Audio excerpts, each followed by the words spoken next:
예, 즐거운 이제 마지막 시간입니다. 자, 3번을 보도록 하겠습니다. 39페이지 맨 밑에 있어요. 사례, 증여, 그 밖에 어떠한 명목으로도. 여러분들 사례가 뭐요? 목에 걸리는 거? 감사의 뜻으로 주는 거죠. 근데 그것도 받으면 안 된대. 예, 공무원도 아니고 개업공인중개사가 이거 사례로 받는 것까지 안 된다.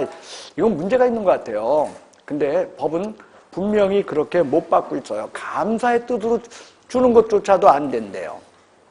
사례, 증여, 그 다음에 그 밖에 어떠한 명목으로도 중개보수 또는 실비를 초과하여 그 다음에 뭐라고 되어 있나요? 금전을 받는 행위, 금품을 받는 행위. 그러니까 돈만 받으면 안 돼? 아니면 다 물건도 안 돼? 행운의 열쇠, 예, 도자기, 그림 다 안 돼. 그러면 그런 것만 안 될까요? 이런 것도 안 될까요? 옛날로 하면 구두 티켓, 오늘날로 하면 신세계 백화점 상품권, 어디 호텔 외식 상품권, 4인 가족 외식 상품권, 이런 거 된다 안 된다? 이게 다 안 된다는 거예요. 금품이라고 되어 있어요. 그러면 밥 얻어 먹으면 돼, 안 돼? 그것도 안 되는 게 돼버려, 사실은. 그러니까 법이 이게 문제가 있다는 거죠. 왜? 외식 상품권 안 된다는 거는 밥 얻어 먹어도 안 된다는 얘기 아니야? 그러니까 개업공인중개사는 어디 가서 밥 사기는 해도 얻어 먹으면 안 돼. 그렇게 돼버릴 수 있어요. 이게 아주 문제가 많은 법입니다. 그러나 다행스러운 건 뭐냐면 가운데 있어요. 중개보수라고 돼 있어요. 모든 보수요? 아니면 중개보수요? 그래서 그 다음번에 시험 문제는 그 중개보수에 관련된 것이 시험 문제예요. 자, 14조 업무를 하고 수수료를 듬뿍 받았어. 금지행위다 아니다? 14조가 뭔지 다 잊어버렸죠? 상가주택의 임대관리와 같은 부동산 관리 대행 업무. 그게 첫 번째였고요. 두 번째로는 부동산 이용 개발 거래에 관한 상담 업무. 세 번째로는 개업공인중개사를 대상으로 경영기법, 경영정보를 제공하는 업무. 네 번째로는 상가주택의 분양대행 업무. 다섯 번째로는 도배이사업체의 소개와 같은 부동산 용역의 알선 업무. 이렇게 이야기했던 그 14조 업무. 요 14조 업무를 하고 수수료를 듬뿍 받았어. 수수료 실비 초과로 걸린다, 안 걸린다? 안 걸린다라고 14조에서 같이 했던 거예요. 됐어요? 그래요. 그거 아니라는 거예요. 두 번째로 봐야 될 건 권리금이요. 권리금은 부동산 그 자체다. 부동산에 관한 부품, 비품 또는 무형적, 유형적, 재산적 가치를 의미한다. 권리금이라고 하는 것은요, 여러분들 상가임대차 보호법에서도 그 권리금에 대한 용어 정의가 나와요. 권리금은요, 부동산 자체가 아닙니다. 예. 그래서 비품이나 뭐 또는 전화번호 같은 유형, 무형적인 재산적 가치로서 부동산 자체가 아닙니다. 그러니까 권리금에 대한 수수료, 중개수수료에 걸린다, 안 걸린다? 안 걸려요. 권리금에 대한 사례를 듬뿍 받았다 할지라도 수수료 실비 초과로 걸리는 거 아니라는 거예요. 자, 두 가지 기억합시다. 14조 업무와 권리금에 대한 사례, 요것들은 수수료 실비 초과로 걸린다, 안 걸린다? 왜? 중개 수수료 또는 실비라고 되어 있기 때문이에요. 됐어요? 그 다음에 맨 끝에입니다. 받는 행위래. 그러니까 받지 않고 약정만 했을 시에는 수수료 실비 초과로 걸린다, 안 걸린다? 첫 번째요. 약정만 했을 시에는 수수료 실비 초과가 아니다야. 두 번째는 뭐냐? 순가중개계약이요. 자, 순가중개계약이라고 하는 건 뭐냐면 실무에서는 순가중개계약을 뭐라고 하죠? 인정작업이라 그래요. 실무에서 뭐라고요? 이런 거요. 어떤 분이 물건을 팔아달라 그러니까 내가 네 손에 3억을 쥐어줄 테니까 내가 수수료도 안 받고 무조건 3억을 쥐어줄 테니까 내가 이걸 3억 2천에 팔든 3억 1천에 팔든 이야기하지 않기. 그게 중개계약이에요. 실무에서는 이걸 뭐라고? 인정작업 들어간다 그래요. 그래요. 순가중개계약은 수수료 실비 초과로 걸린다 안 걸린다? 안 걸려요. 왜? 약정만 한 것에 불과하잖아. 실제로 받은 거야 아니면 약정만 한 거야. 그런데 순가중개계약의 결과 개업공인중개사가 받은 돈이 수수료 실비를 초과하게 되면 그때는 어떻게 되겠어? 그때 비로소 그러니까 수수료 실비 초과라는 금지 행위로 걸린다는 거예요. 다시요. 순가중개계약 자체는 공인중개사법상 금지 행위다 아니다. 그러나 그 결과 수수료 실비를 초과했을 때 그때 비로소 뭐다? 금지 행위로 걸린다. 그 뜻입니다. 됐어요? 그 다음 이런 건 어떻게 되냐는 거죠. 중개수수료가 80만 원인데 200을 받았어. 근데 꿈에 조상이 나타나서 너 왜 그러니? 그러는 거야. 그래서 꿈자리가 뒤숭숭해서 120만 원 돌려줬어. 수수료 실비 초과로 걸린다 안 걸린다? 즉 초과 부분을 받았다가 돌려준 거 수수료 실비 초과로 걸린다 안 걸린다? 걸려요. 뭐라고 돼 있어? 받는 행위 받았어 안 받았어? 일단 받았잖아. 받은 한 돌려줬다 할지라도 양형에 참작을 하겠죠. 그러니까 임등치, 등록을 취소시킬 걸 뭐 업무정지 정도로 때릴 수도 있고 아니면 봐줄 수도 있겠지만 그렇다고 해가지고 금지행위 아닌 것은 아니라는 거예요. 그럼 이건 어떻게 될까요? 수수료 80인데 200을 받았는데 수표로 받았어. 근데 다음날 갖다 넣었더니 부도 났네? 부도수표야. 수수료 실비 초과로 걸린다 안 걸린다? 걸려. 왜? 받았잖아. 됐어요? 정리합시다. 수수료 실비 초과라고 할 때 중개수수료로 못 박았다. 그렇기 때문에 중개수수료가 아닌 14조 그리고 뭐요? 권리금에 대한 사례는 여기에 해당하지 않는다야. 두 번째는 금품이다. 금품이기 때문에 단순히 금전에 국한된 것이 아니라 재산적 가치가 있는 물품으로 받았다 할지라도 수수료 실비 초과로 걸린다입니다. 세 번째로 받는 행위야. 그렇기 때문에 약정만 했거나 순가중개계약 자체가 이루어졌을 시에는 걸리는 거 아니다야. 네 번째로 받은 한 돌려줬다, 부도났다 할지라도 수수료 실비 초과로 어떻다? 걸린다야. 됐나요? 그게 여기서 여러분들과 살펴보는 내용이요. 그 다음 4번을 보도록 하겠습니다. 4번은요 여러분들 당해 중개 대상물의 거래상 중요사항에 대하여 거짓된 언행 그 밖의 방법으로 의뢰인의 판단을 그르치게 하는 행위로 이게 바로 기망행위요. 자, 고개 드시오. 여러분들 인생에 거짓말 없이 살 수 있나요? 거짓말은 인생의 윤활유죠. 예. 하물며 신도 거짓말해. 예. 우리가 이제 뭐 개근이 뭐 유머니 하는 게 다 뭐요? 다 거짓말이잖아요. 그러니까 거짓말 자체가 다 걸린다? 기망해. 개업공인중개사는 절대로 거짓말하면 안 된다? 그건 아니라는 거예요. 다행인 건 그거 뭐라고 돼 있냐? 거래상 중요사항이야. 모든 거짓말이야. 거래상 중요사항이야. 거래상 중요사항에 대한 거짓말만이 기망행위예요. 그러면 뭐가 거래상 중요사항이냐는 거야. 판례가 지금 형성되어 있는 건 물건의 가격이나 현황이에요. 중요사항을 판례는 뭐라고 한다? 물건의 가격이나 현황. 이런 거야. 무척 높은 가격으로 팔게 만들어. 또는 사게 만들어. 무척 낮은 가격으로 팔게 만들어. 그것은요, 가격에 대한 기망이에요. 물건의 현황에 대한 기망은 이런 거예요. 재개발 가능성이 없음에도 불구하고 재개발된다고 속여서 팔게 만들어. 재개발될 게 뻔한데도 불구하고 재개발 안 된다고 해가지고 하게 만들어. 이런 것들이 뭐다? 물건의 현황에 대한 거짓말이에요. 판례가 형성된 건 가격과 뭐다? 현황인데 판례 자체만으로는 아직까지 부족해요. 그래서 학설로 중요사항에 대한 것은 뭘 얘기하냐면 대체로 확인설명사항은 중요사항으로 봐요. 뭐라고요? 확인설명사항이 중요사항입니다. 그래서 그거 속이면 된다 안 된다?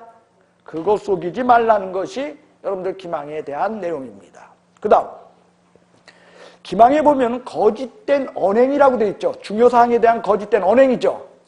거짓된 언행하면 말과 행동 아닙니까? 근데 그거 말고 또 있어. 뒤에 보면 그 밖의 방법이라는 게 있어. 그러면 말과 행동 말고 속일 수 있는 또 다른 방법이 있나요? 그 밖의 방법.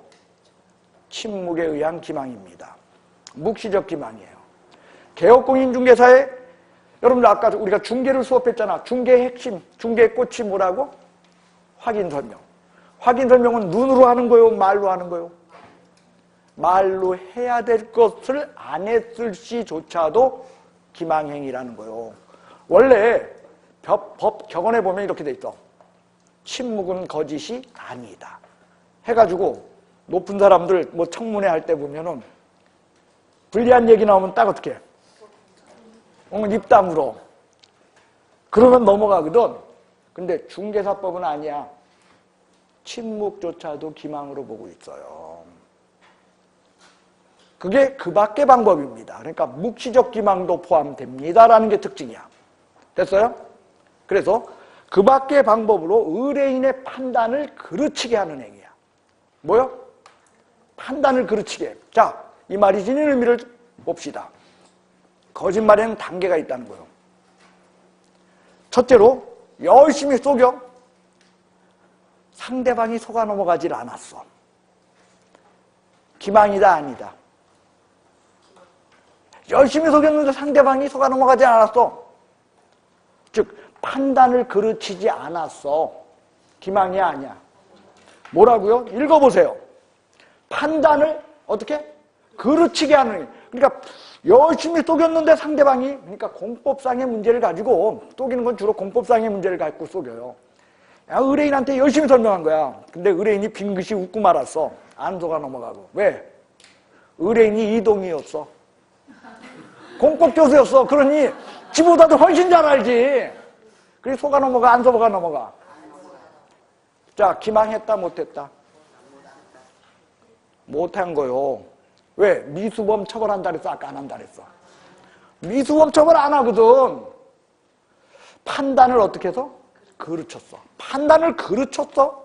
그래서 판단을 그르쳐서 손해에 이르러야 기망이다. 판단을 그르치면 그 자체로 기망이다. 그러니까 손해까지 이르러야 된다. 손해까지는 볼 필요 없다. 어떤 거요? 읽어보세요. 법을 떠나서는 안 된다니까. 판단을 그르쳐 손해에 이르게 하는 행위라고 돼 있어? 아니면 판단을 그르치게 하는 행위야? 손해까지 이르지 않았다 할지라도 기망했다는 거요. 그러니까 손해가 요소가 아니야. 그걸 갖다가 여러분들은 외워. 외우는 게 아니야. 법에 써있어. 판단을 그르쳐 손해에 이르게 하는 행위라고 돼 있지 않고 어떻게?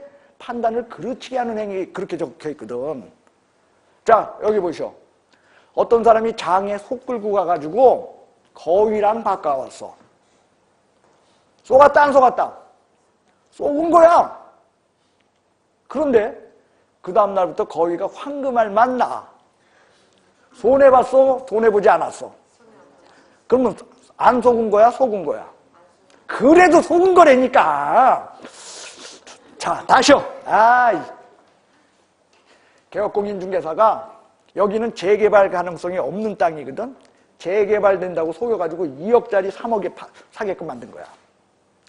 이 친구가 딱 3억에 샀는데 실제로는 있잖아. 그게 국가에서 극비리에 신도시 프로젝트가 있었어요.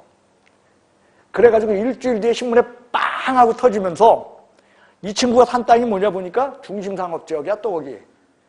그래가지고 땅값이 오르기 시작하는데 6개월 만에 12억이 됐어. 그러면 이 친구는 2억짜리 3억에 샀으니까 1억 손해본 거야. 3억에 산 게 12억 됐으니까 9억 이익 본 거야. 9억 이익 봤죠? 1억 손해라는 사람은 또 뭐야? 아, 1억 손해라는 사람들 이해가 가요. 왜? 이거지. 2억에 샀으면은 12억에 팔았으니까 10억, 벌걸. 3억에 샀으니까 9억밖에 못 벌었으니까 1억 손해봤다. 그 뜻이구만. 아, 절대 손해본 거 아닙니다. 그죠? 하지만, 기망당했다, 안 당했다? 당한 거야. 손에 이르게 하는 행위라고 되어 있질 않아. 그게 시험 문제야, 여기선 또. 손해에 이르러야 기망에 해당한다 하면 틀려. 판단을 그르치기만 해도 뭐다? 기망행위라는 거예요. 됐습니까? 그게 여러분들 거기 얘기야. 그래서 여기까지가 1학년 일반짜리야. 기수매무용. 됐어요? 그 다음에 5번 보세요. 관계법령에서 양도, 알선 등이 금지된 부동산의 분양, 임대 등과 관련되어 있는 증서. 자, 여러분들 여기서요. 양도, 알선 등이 금지된 게 부동산입니까? 부동산 관련 증서입니까? 잘 읽어봐. 그러니까 다시 한번요. 관계법령에서 양도, 알선 등이 금지된 이렇게 돼 있죠. 그때 그 금지된이 걸리는 게 부동산에 걸리는 거냐 뒤에 가서 증서에 걸리냐는 거예요. 증서요. 양도, 알선 등이 금지된 부동산 분양, 임대 등과 관련되어 있는 증서야. 금지된 건 증서예요. 양도, 알선 등이 금지된 증서로 이게 부동산 관련 증서입니다. 이 부동산 관련 증서의 가장 대표적인 걸 얘기하라면 주택 상환 채권, 입주권, 그리고 저기입니다. 예금통장. 주택 청약적금, 청약예금 이런 예금통장들 있죠. 예, 이런 것들이 부동산 관련 증서의 가장 대표적인 것으로 분양권은 여기서 말하는 부동산 관련 증서가 아니다. 분양권은 장래 건물이요. 분양권은 여기서 말하는 증서가 아니라는 거예요. 됐어요? 분양권은 증서야 아니야? 첫 번째요. 자, 여기서 말하는 이 증서는요.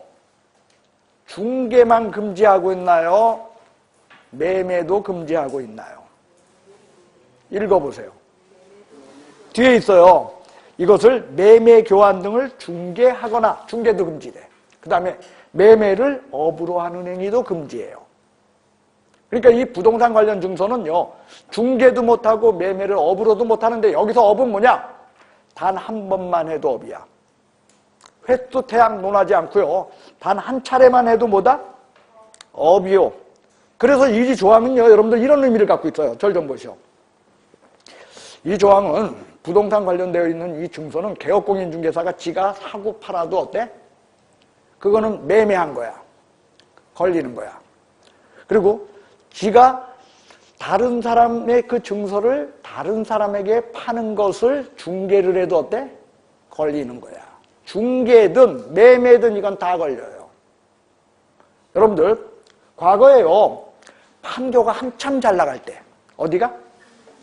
판교가 한참 잘 나갈 때 경기도 300만 원짜리 1순위 통장이 피가 1억 붙었어. 1순위 통장이 피가 얼마? 그 왜 그러냐면 서울 사람들이 돈 갖고 와봤자 지네 1순위 통장 경기도 거 있어 없어? 없으니까 이게 못 사는 거야. 그러니까 네가 할 수가 없는 거야 자기는. 그러니까 개업공인중개사 사무소 들어가서 어떡하냐. 내가 피를 줄 테니까 1순위 통장 사주시오라고 하는 거야. 그래서 1순위 통장을 갖다가 개업공인중개사가 경기도 사람들 걸 팔아줘. 어떻게 하면 이런 거죠. 전화해서 1순위 통장 갖고 계신데 300만 원짜리인데 내가 당장 당신 통장에 1억 쏠 테니까 통장 파시오. 그럼 여러분들 같으면 300만 원짜리 통장 1억 주고 산다는데 살래 안 팔래 안 팔래? 그래 내는 파는 거야. 그러면 그걸 가지고 아파트 청약하고 이제 저기 아파트 분양하는 데다가 서울 사람이 그걸로 넣어요. 그래서 분양이 당첨돼. 당첨되는 순간에 피가 3억 4억이 붙어. 문제는 뭐냐?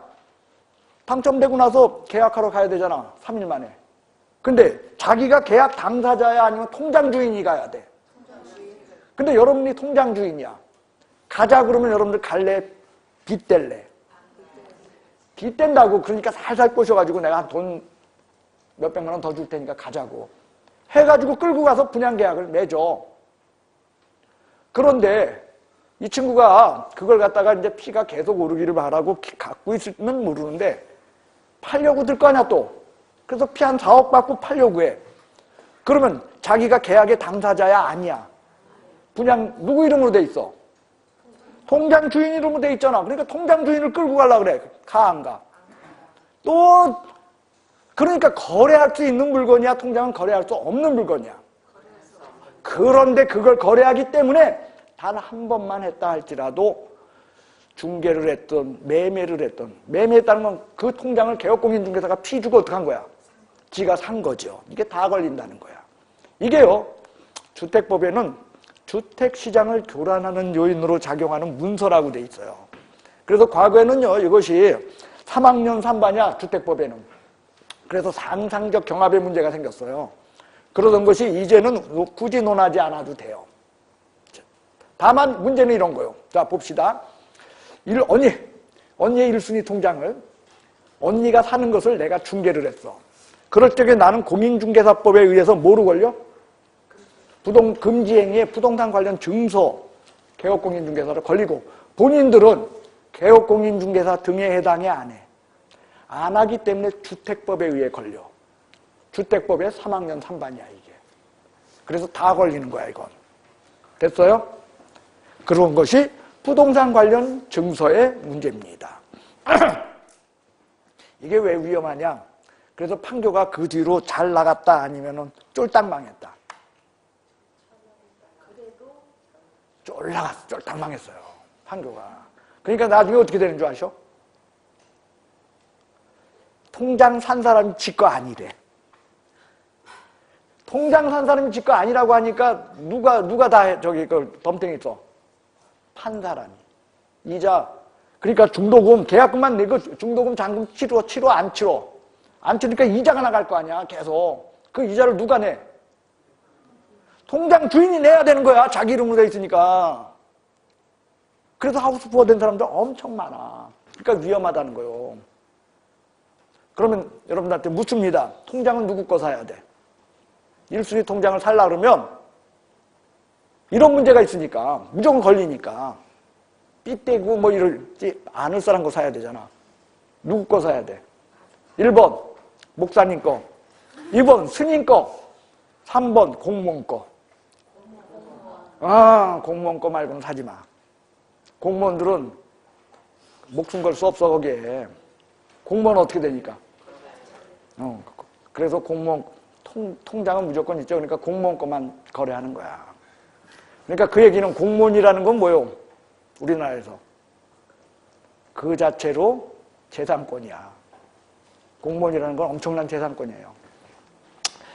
그게 5번 이야기야. 됐어요? 자, 6번 봅시다. 6번은 제일 짧아요. 직접거래 쌍방대리인데요. 사실은 이게 두 개야. 직접거래와 쌍방대리입니다. 자, 칠판을 보십시오.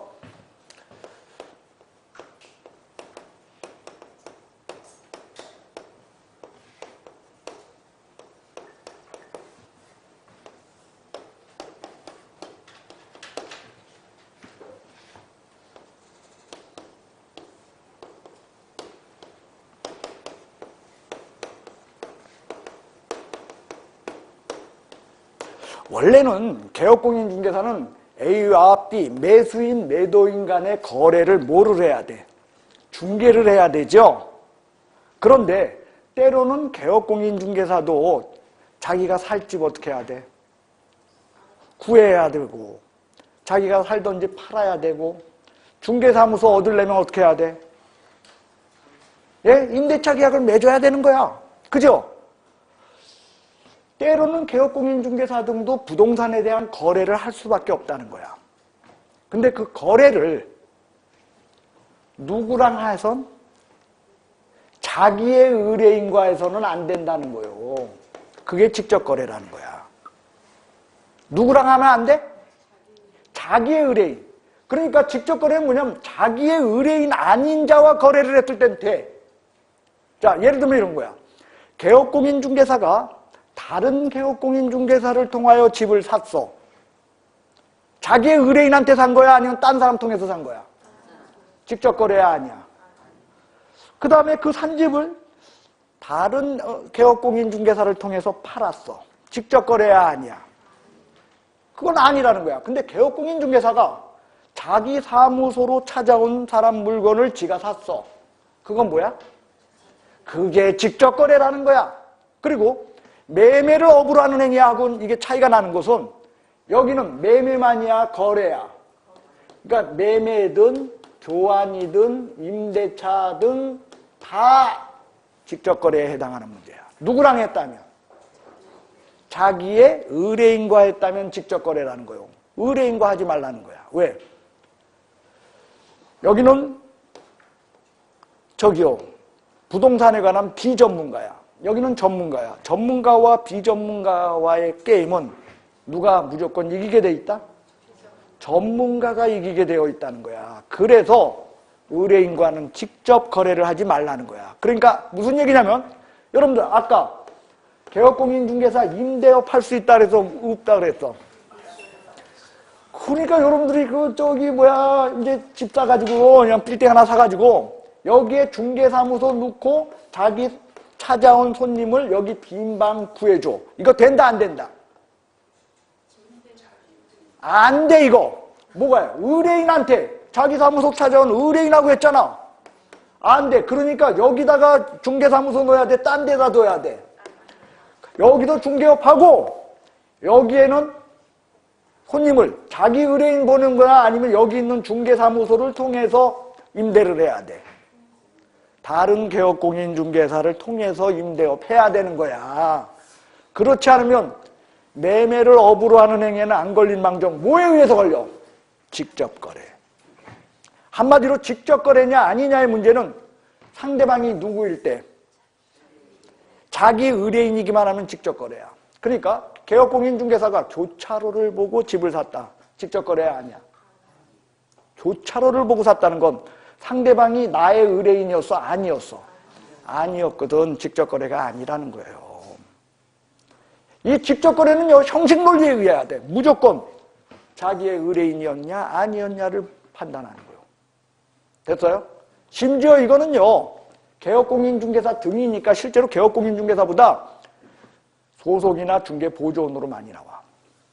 소속공인중개사가 누가? 시골에 있는 자기 땅을 팔았다. 의뢰인에게. 직접 거래야 아니야? 그 직접 거래야. 그렇게 된다는 거예요. 중개보조원이 이런 거야. 사업하다가 쫄딱 망했어, 어떤 친구가. 그래가지고 애들은요, 외가 보내고 와이프는 처갓집 보냈어. 딴 데 간 거 아니야? 같이 간 거야? 같은 데 간 거야? 딴 데 간 거로 생각하시나 봐, 지금. 그랬거든? 그리고 자기는 찜질방에서 살고 있는데, 있으면서 친구 사무소에서 중개보조원으로 일을 하는 거야. 그런데 어떤 친구가 뚝 들어오더니, 방 2개에, 뭐 욕실 딸리고, 뭐 화장실 있고 하면 괜찮은 거 임대를 딱 내놓는 거야. 지가 들어가면 딱 좋겠어. 가족들 따로 사는데 이거 몰려가지고 이제 같이 살 수 있겠어. 그래서 나한테 주시오 하고서 임대차 계약을 맺었어. 임차인으로 들어갔어. 직접 거래도 아니다. 직접 거래도 아니다. 이다. 왜? 개업공인중개사 등 하니까 중개보조원이야. 임대차 계약을 지가 맺을 적에 임대인의 지위뿐만 아니라 임차인의 지위에 놓이는 것도 뭐야? 직접 거래라는 거요. 됐어요? 그러니까 충분히 그럴 수 있잖아. 그치? 근데 그것도 안 돼. 형식 논리에 의해야 된다니까. 그 다음 이런 거요. A라는 개업공인중개사 사무소에 의뢰인이 들어왔는데 10억짜리 토지를 갖고 왔어요. 팔아주시오라고 갖고 왔는데 A가 딱 보니까 눈이 번쩍 띄어. 이건 잡아만 놓으면은 무조건 돈 돼. 그런데 문제는 자기가 현찰 동원 능력이 5억밖에 안 돼. 그래서 옆집 중개사무소를 찾아간 거예요. 야, 내가 5억 될 테니까 이거 봐봐. 이 물건 이런 거 있어. 너도 5억 돼? 하고 B한테 5억을 대게 했어요. 그래가지고 이 토지를 샀어. 자, A. 직접 거래다 아니다. B. 직접 거래다 아니다. 왜? 자기의 의뢰인이야? A의 의뢰인이었어. 그래서 B는 직접 거래가 아니라는 거요. 됐어요? 저건 아까 공동정범이라 그래요. 그래서 여러분들 그 아까 미수범, 공범, 뭐 과실범 처벌한다 안 한다. 그거야. 이게 처벌 안 돼. B는 직접 거래 아니에요. 왜? 자기의 의뢰인이 아니었기에. 그겁니다. 됐어요? 그 다음. 제일 많이 나오는 문제 유형 중에 하나가 이런 거요. 가족의 물건. 뭐요? 가족의 물건. 개업공인중개사가 남편 물건을 의뢰인에게 팔았어. 직접 거래도 아니다. 예? 직접 거래 아니다야. 가족의 물건은 직접 거래 대상이 아닙니다. 왜 그러냐면 단지 거래하는 대상이 이게 누구였을 뿐이야. 자기의 남편이었을 뿐이지 개업공인중개사는 뭐 한 거야? 중개한 거야. 그러니까 가족의 물건은 직접 거래다 아니다. 예. 근데요, 여기서 분명한 건 여기서 말하는 가족의 물건이라는 건 명의신탁 아닌 걸 의미합니다. 여러분들, 남편 물건이라 그러면 그 남편 물건은 명의만 남편 이름으로 된 거야? 아니면은 진짜 남편 거야?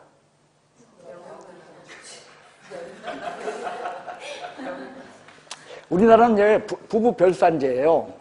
기본적으로 부부 별산제이기 때문에 남편 물건이라는 건 뭐냐면 남편이 결혼하기 전부터 갖고 있던 거야. 그건 남편 물건이요. 근데 남편하고 나하고 결혼하면서 살다가 내가 이걸 갖다 우리가 장만했어. 그거는요. 저기를 갖다 인정해줘요. 이 가사에 관한 노동, 가사 노무에 대한 이제 소득을 남편 봉급이 500이면 내 가사 노동에 대한 봉급도 500이야. 그걸 인정해줘. 해주기 때문에 그건 공동으로 만든 거야.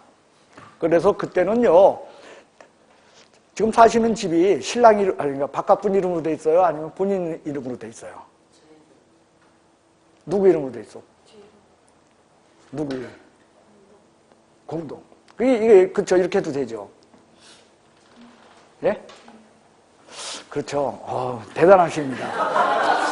이게 그런 거예요. 뭐냐면은 보통 부부간의 재산이 공동명의로 할 수 있음에도 불구하고 둘 중 안에 헤게모니를 장악한 자 이름으로 등기가 돼요. 그죠? 예. 그러니까 가정의 저기를 제가 대충 눈치를 채겠어요. 예. 예. 우리 집엔 제 이름으로 된 거는 전화기밖에. 그래요. 그러한 것을 일단 부부간에 그건 명의신탁이다 아니다. 명의신탁입니다. 예, 부부간 재산 1인 이름으로 한 거, 그리고 이제 종중재산, 교회재산 이런 것들은 명의신탁입니다. 명의신탁이나 각종 제재가 뒤따르지 않는 유효한 명의신탁일 뿐이에요. 그러니까 명의신탁 아닌 것과 명의신탁인 건 구별해야 돼요. 그래 놓고 명의신탁이면서 제재가 뒤따르지 않습니다. 명의신탁 아닌 건 이런 거예요. 뭐, 탕호 명의신탁이라든지, 아니면은 담보 목적이 존재할 때든지, 아니면 신탁법상의 신탁재산, 이런 것들은 명의신탁이 아닙니다. 근데 부부간의 명의신탁은 명의신탁입니다. 하지만 유효한 명의신탁이로 뭐 5학년 20반, 3학년 10반 이런 거 없어. 예. 그런 게 없는 유효한 명의신탁입니다. 어쨌든 그 명의신탁은요, 자기 지분이 있는 거야. 그렇기 때문에 그건 여기에 해당하지 않아요. 하지만 가족의 물건이라는 건 내게 아니고 남편이 상속받은 거라든지 아니면 남편이 결혼하기 전부터 갖고 있던 그런 개념인 거야. 그래서 그건 여기서 직접 거래다 아니다. 아니다라는 거 꼭 기억해 주세요. 시험에 잘 나와요. 가족의 재산은 직접 거래 대상이 아니다. 그 다음, 누구나 아는 이야기인데도 불구하고 사람들이 틀리는 게 있어요. 그건 뭐냐, 민법같이, 민법이 그래요. 너무 쉬운 게 민법이거든. 근데 민법을 그 말 써놓은 거 보면 너무 더럽게 써놨잖아. 여기도 민법식으로 나오면 여러분들 틀려. 이렇게 나온다는 거예요. 시험에 보십시오. 자, 직접 거래의 상대방으로서 의뢰인의 범위에는 의뢰인 본인만을 의미하며 수임인이나 대리인까지 포함한 것은 아니다. OX. 이거 대답을 못해. 너무 쉬운 얘기인데도 불구하고 말을 그따위로 써놓으면 대답을 못한다는 거야. 뭐냐면 이거야. 자, 개업공인중개사한테 누가 왔냐면 물건 주인이 오지 않고 와이프가 왔어. 와이프가 그냥 왔다 아니면 바깥 사람으로부터 위임장 받아가지고 왔다. 위임장과 인감증명서를 갖고 왔는데 개업공인중개사가 그거 샀어. 직접 거래 아니야. 예? 당연히 직접 거래지. 그죠? 또는 법인 물건이야. 법인 물건인데 법인이 어떻게 와? 그러니까 그게 직원이 왔어. 위임장 같은 거 갖고. 직접 거래 아니야. 그거 개업공인중개사가 사면. 당연히 직접 거래죠. 그러면 이 말 맞나 틀리나 봐봐. 직접 거래의 상대방으로서의 의뢰인의 범위에는 의뢰인 본인만을 의미하며 대리인이나 수임인까지 포함한 것은 아니다. OX. 당연히 X잖아. 당연히 X인데 그거 틀린다니까. 참. 법이 그래서 더러워. 됐어요? 그 다음 쌍방대리입니다. 자, 쌍방대리는요, 여러분들 이렇게 생각하면 돼. 그냥 시험 문제 써. 계약서를 개업공인중개사 혼자 앉아서 쓰면 그게 쌍방대리야. 계약서를 누구 혼자 앉아서 써? 그래서 매수인이 바쁘다 그래가지고 못 오고 매도인이 바쁘다 그래가지고 개업공인중개사 혼자 앉아서 계약서 썼어. 그게 뭐야? 쌍방대리야. 이때 이 계약서 무효다 유효다? 민법에 의해서 처리해요. 원래 민법에 보면 쌍방대리는 무효이나 각 당사자의 동의를 받았을 때는 유효하다 아니야. 그래요. 매수인이 바쁘다고 네가 알아서 써달래. 매도인한테 전화했더니 자기 못 가니까 대신 써달래. 쌍방의 동의를 받아서 썼어. 그러니까 이 계약서는 뭐다? 유효합니다. 하지만 개업공인중개사는 쌍방대리했기 때문에 몇 학년 몇 반? 3학년 3반에 해당한다라는 거예요. 됐어요? 그리고 쌍방대리는 이행단계는 적용되지 않아요. 어디에 적용 없다? 이행단계는 적용 없다는 게 특징이요. 이행단계는 사실행위예요. 절대로 적용될 수가 없어요. 이행이 뭔지 또 아시죠? 계약금, 중도금, 잔금 치르는 게 이행이야. 자, 오늘이 중도금 치르는 날이야. 그래서 매수인한테 전화했어요. 중도금 치르는 날입니다. 오십시오. 하니까 매수인이 뭐라 그러냐? 애가 아파서 꼼짝 못한대. 아, 그러냐고. 내가 도와주겠다고. 애 병원 가야 되는데 뭐 지금 차도 없고 뭐 해가지고 못 가고 있다니까. 그럼 병원에 내가 애 실어다 줄게 하면서 애 실어다 주면서 은행에 잠깐 들려서 돈 꺼냈어요. 그리고 애 도와주고요. 병원에 모셔다 주고 왔어요. 그래서 이번에 매수인한테, 매도인한테 전화한 거예요. 자, 중도금 있으니까 찾아가시오. 그러니까 중도금 자기 바빠서 못 온대. 그러면 계좌번호 달라고 내가 쏘겠다고. 그러니까 뭐라 그러냐? 아, 자기가 현찰로 그냥 찾아가고 싶대. 그래서 언제쯤 되냐니까 밤 한 9시쯤밖에 안 될 것 같은데 좀 기다릴 수 있냐? 그래서 그러지 말고 어디 있냐고 내가 갖다 주겠다고. 해가지고 거기에 개업공인중개사가 아예 갖다 줬어요. 자, 매수인으로부터 그 중도금 받는 거, 매도인한테 중도금을 전해주는 거, 개업공인중개사가 쌍방을 다 대리했죠. 그래서 이거 3학년 3반으로 이거 처벌받아야 돼. 훌륭한 중개 서비스였어. 이행 단계에서는 쌍방대리 문제가 발생할 수 없다야. 그런데 시험에 나면 틀려. 왜? 외우잖아. 외우지 않은 건 다 틀려야 되잖아. 그냥 외울 문제예요? 아니면 당연한 거야? 당연한 거지만 외워야 돼, 결국은. 예, 근데 알고 외우면 편하다는 거죠. 그게 여러분들 여기 직접거래 쌍방대리에서 다뤄지는 문제로 시험 문제는 이 부분에 어떻게 보면 제일 많이 나와요. 금지행위에서. 자, 금지행위의 마지막입니다.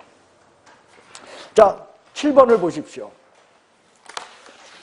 7번 뭐가 적혀 있습니까?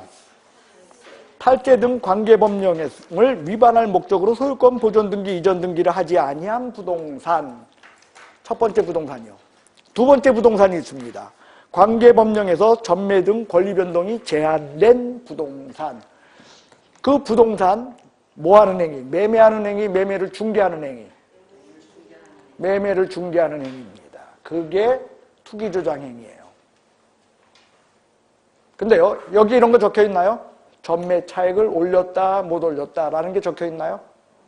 그러니까 전매 차익을 올렸다, 못 올렸다라는 것은 투기조장 행위의 요소다, 아니다. 그러니까 전매 차익을 올리지 못했다 할지라도 중간 생략 등기를 하거나 아니면 관계법령에서 전매 등이 제한된 부동산을 전매했을 시에는 뭐다? 투기조장 행위에 해당합니다. 자, 정리합시다. 두 가지 부동산이 거기 나와요. 첫째가 뭐냐? 탈세 등 목적으로. 그죠? 소유권 보존 등기, 소유권 이전 등기,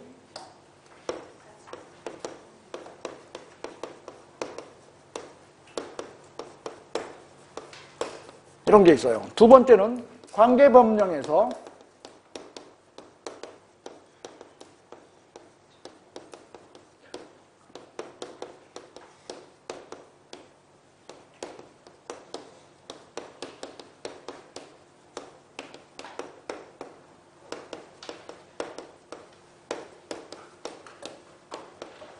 자, 이 두 가지 부동산 매매를 중개하는 행위가 금지행위입니다.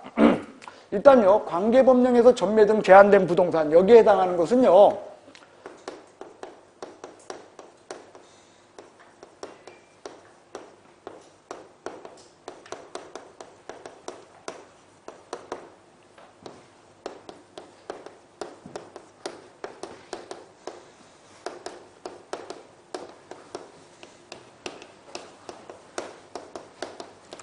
요 두 가지입니다. 투기과열지구 내에서의 분양권의 문제라든지요, 아니면 임대주택법상의 임대주택, 이런 게 관계법령에서 전매 등이 제한된 부동산이에요. 자, 여러분들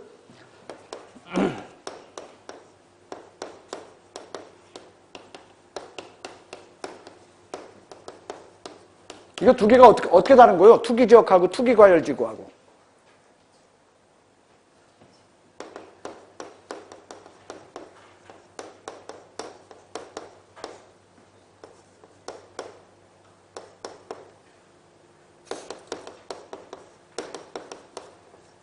투기지역은 이런 거예요. 기존 아파트 단지에서 아파트 가격이 어떻게? 쑥쑥 올라오는 투기지역으로 잡혀요. 그리고 투기지역은요, 주택 투기지역하고 이제 그 토지 투기지역으로 나누어요. 그런데 그 주택 투기지역이라는 건 그냥 아파트를 보통 이야기해요. 아파트만일 거야. 그리고 투기과열지구라고 하는 건요, 신축단지야. 여기에서는 아파트 가격이 뚝뚝 올라가, 아니면 분양권이 휙휙 날아다녀.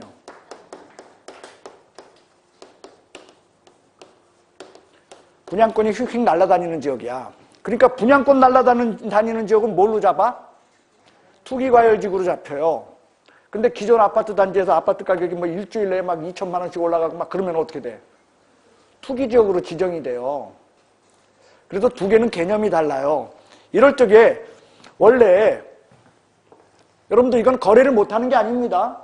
이건 거래하는데 이건 뭐 실거래가 이제 하고 이제 세금을 먹이는 거에 문제고, 이거 외에 여기서의 문제입니다. 투기과열 지역에서 분양권이 휙휙 날려다니면 그땐 투기과열지구로 잡히게 되면 분양권 거래한다 못한다? 못해요. 그래서 분양권 거래 안 한다? 한다? 하잖아. 하는 게 걸린다는 거야. 근데 그거를 분양권을 사고 판 사람이 걸리는 거야? 사고 팔도록 중개한 개업공인중개사가 걸리는 거야? 중개를 한 개업공인중개사가 걸린다는 거예요. 저게 여기서 말하는 관계법령에서 전매 등이 제한된 부동산입니다. 두 번째, 임대주택법상의 임대주택 같은 경우는 뭐냐면 이런 거예요. 5년이면 5년 범위 동안에 이제 임대료만 내고 살다가 그 기간 끝나면 등기할 수 있죠. 그러면은 그 전에 임차권만 내고 사니까, 임대료만 내고 사니까 등기는 못하고 있으니까 직업물이 아니야. 그래서 팔고 사면 돼, 안 돼? 못하는 거야. 그래서 안 판다? 팔고 사고 한다? 안 팔아? 그래서 팔고 사고 해. 해요, 웃돈 걸려가지고. 왜? 저거 일단 저거 기간만 5년 기간 끝나기만 하면 가격이 어떻게 돼? 더블로 뛰어요. 그러니까 무조건 거래를 하거든. 그러니까 미리 저걸 사려고 대들어. 돈 있는 사람들이. 돈 없으면은 저기 살고 있는 사람들이 저걸 미리 어떻게 해? 팔아치워요. 근데 그게 결국은 뭐냐? 임차인들 국가에서 보호하려고 하는 이 제도를 갖다 망각한 게 돼버리거든. 그래서 저게 안 되는데, 안 된다. 다 한다.